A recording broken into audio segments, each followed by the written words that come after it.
অসময়ের ভাঙনে বিলীন হচ্ছে কুড়িগ্রামের নদী তীরের জনপদ।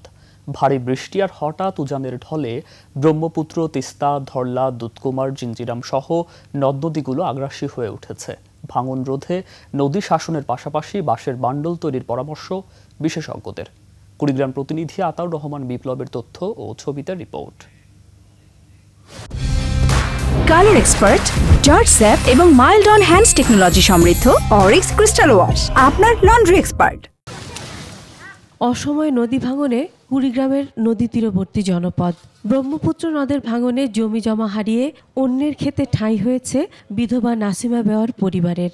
খুঁটিবিহীন ঘরে বৃদ্ধা মা, মেয়ে, বোনকে নিয়ে বসবাস করছেন। বিছনা টিছনা খাওয়া দাওয়া রাং পেলে কোথায় রাখি, কি করি, থাকার কষ্ট, খাওয়ার কষ্ট। ভিটেমাটি হারিয়ে ব্রহ্মপুত্রের তীরে ছাপড়া বানিয়ে থাকছে ময়না বেগমের পরিবার।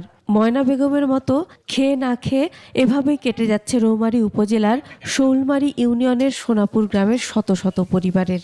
নদীতে ভেঙে গেছে, সেজন্য এ জায়গায় আছি। আয়া এবারে এনে মাসের জায়গায় রয়েছি। হিনা কোনো নিরাপত্তা নাই। ভারী বৃষ্টিপাত ও উজানের ঢলে সৃষ্ট আকস্মিক ভাঙনে দিশেহারা 16টি নদ নদী বেষ্টিত জেলার নদী তীরবর্তী বাসিন্দারা। ঘরবসতি, আবাদি জমি আর স্থাপনা নদীগর্ভে বিলীন।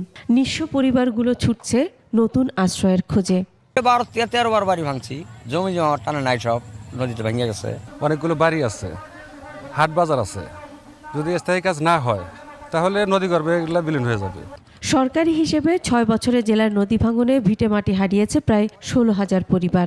কৃষি জমি বিলীন হয়েছে 153 হেক্টর। গত কয়েক বছরে 4.5 শতাধিক চরাঞ্চলের আয়তন বৃদ্ধি পেয়ে 55,000 হেক্টরে দাঁড়িয়েছে।